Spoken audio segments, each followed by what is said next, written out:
अब पढ़ने वाले हैं यूनिट 3 एक्सरसाइज ए।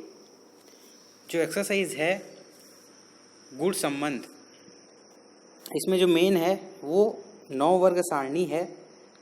लेकिन ये 9 वर्ग सारणी जो है इसमें जो मान है ए, बी, स्मॉल बी, ये सब चीज़ें जो हैं इनको माना जाता है। और ये मानते कैसे हैं, ये देखिए, इसमें गुणों को माना जाता है। गुण अर्थात जिसके आधार पर किसी में भेद किया जा सकता है। किसी भी व्यक्ति हो या वस्तु हो, जिन गुणों के आधार पर उसमें भेद किया जा सकता है उन गुणों को माना जाता है। जैसे पुरुष है, कोई महिला है, तो जो पॉजिटिव रहेगा या जो पहला रहेगा उस गुण का पॉजिटिव वाला पार्ट, उसको आपको कैपिटल लेना है। और उसका जो अपोजिट रहेगा, आप अपोजिट बोलो या नेगेटिव भी बोल सकते हो, वो रहेगा आपका स्मॉल वाला, स्मॉल लेटर में रहेगा। जैसे पुरुष को अगर आप ए मानते हो तो आप महिला को स्मॉल ए मानोगे। स्नातक है उसको ए मानते हो तो गैर स्नातक को स्मॉल ए मानोगे। ऐसे ही रोज़गार प्राप्त होता है, रोज़गार प्राप्त नहीं कि पसंद के बारे में आप देख सकते हो, किसी को चाय पीना पसंद है तो चाय पसंद करने वालों की संख्या को आप ए मानो, तो चाय जो पसंद नहीं करते उसको आप स्मॉल ए मानोगे। पढ़े लिखे को आप ए मानते हो तो जो निरीक्षण है उसको आपको स्मॉल ए मानना पड़ेगा। इसमें आप ए को आप अल्फ़ा भी ले सकते हो, लेकिन आपको इस ए बी सी वगैरह ही मानना है, अल्फ़ा बीटा में नहीं जाना है। इस प्रकार आपको क्वेश्चन में बहुत सारी चीज़ें मिलने वाली हैं।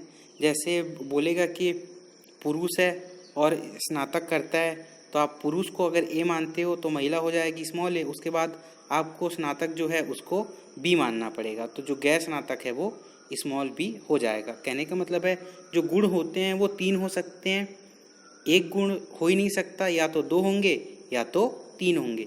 अगर 2 है तो एक को ए मानना है और दूसरे को बी, अगर 3 है तो एक को ए मानना है, दूसरे को बी मानना है और तीसरे को सी मानना है। आप क्वेश्चन में अच्छे से देख सकते हैं।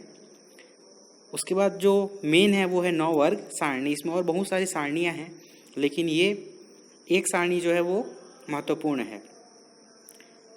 आप इसको बना सकते हैं, ए और बी का गुणा करेंगे तो ए बी आता है, स्मॉल ए स्मॉल बी का गुणा करेंगे तो स्मॉल ए बी आता है। इसके हिसाब से आप देख के बना सकते हैं। ए बी का गुणा ए बी, स्मॉल ए और कैपिटल बी का गुणा स्मॉल ए कैपिटल बी, और बी जो है इसको आपको याद करना पड़ेगा। उसके बाद इस जो 9 वर्ग सारणी है इसके हिसाब से ये चीज़ें आप निकाल सकते हैं समीकरण। मतलब ये जो है ए बी और स्मॉल ए बी को जोड़ेंगे तो बी आता है, वैसे ही ये दोनों जुड़ के ये बनता है, ये दोनों जुड़ के एन बनता है।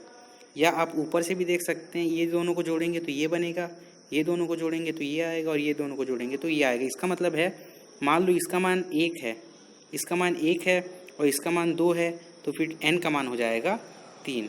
या फिर अगर आपको इसका मान पता है और इसका मान पता है तो आप इसका मान भी निकाल सकते हैं। कैसे निकाल सकते हैं, मान लो ये फर्स्ट 6 है, ये लास्ट वाला 10 है टोटल, तो आप 10 में 6 घटाएंगे तो कितना आ जाएगा यहाँ पे 4। इस टाइप का आप मान निकाल सकते हैं। तो ये जो समीकरण है ये आपको याद करने की ज़रूरत नहीं है। ये समीकरण आपको, ये अगर सारणी याद है तो ये बन जाएगा, और सारणी भी याद करने की ज़रूरत नहीं है, आपको देखेंगे तो समझ में आ जाएगी। इसको अभी बताने लायक नहीं है, बताने लायक नहीं है मतलब वीडियो में नहीं बता सकते इसको, बाकी ये एकदम इजी है। सेकेंड नंबर का है संगतता का परीक्षण।